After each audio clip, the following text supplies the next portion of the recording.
Yields back. For what purpose does the gentleman from Maryland seek recognition? Move to strike the last word. Gentleman's recognized for 5 minutes.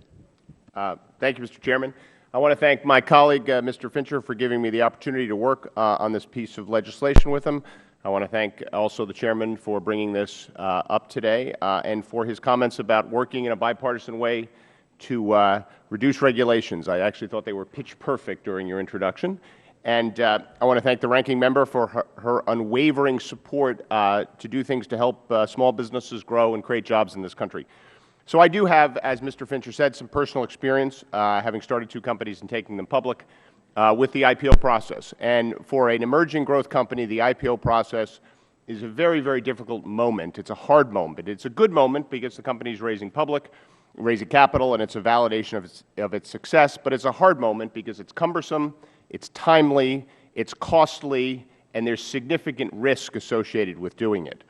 But at the same time, it is the moment when investor protections are actually the highest.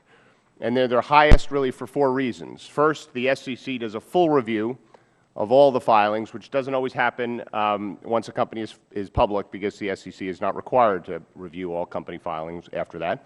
So you have full SEC review. The audit firms that audit the company know that the IPO process is the time where they establish all of the important policies, accounting policies for that company, so they review it very carefully. The underwriters have risk associated with the offering, and they do significant due diligence on behalf of investors. And finally, most public offerings are sold to institutional investors, not to retail investors, and those institutional investors do significant diligence.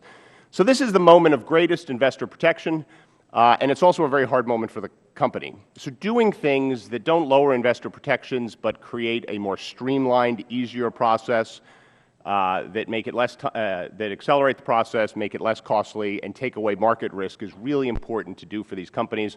And I think this legislation, which I'm working with my colleague on, does that very well.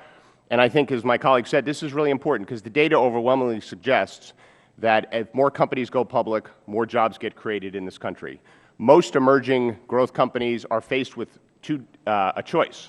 They either go public and continue to grow their business, which creates jobs, or they decide to sell themselves, which is typically a process. While there may be growth that is associated with that on an ongoing basis, it's typically doesn't create nearly as many jobs. So doing things, having this Congress do things, as the chairman said, to lower regulations so that the private sector can create jobs is really important, and I believe this bill does that.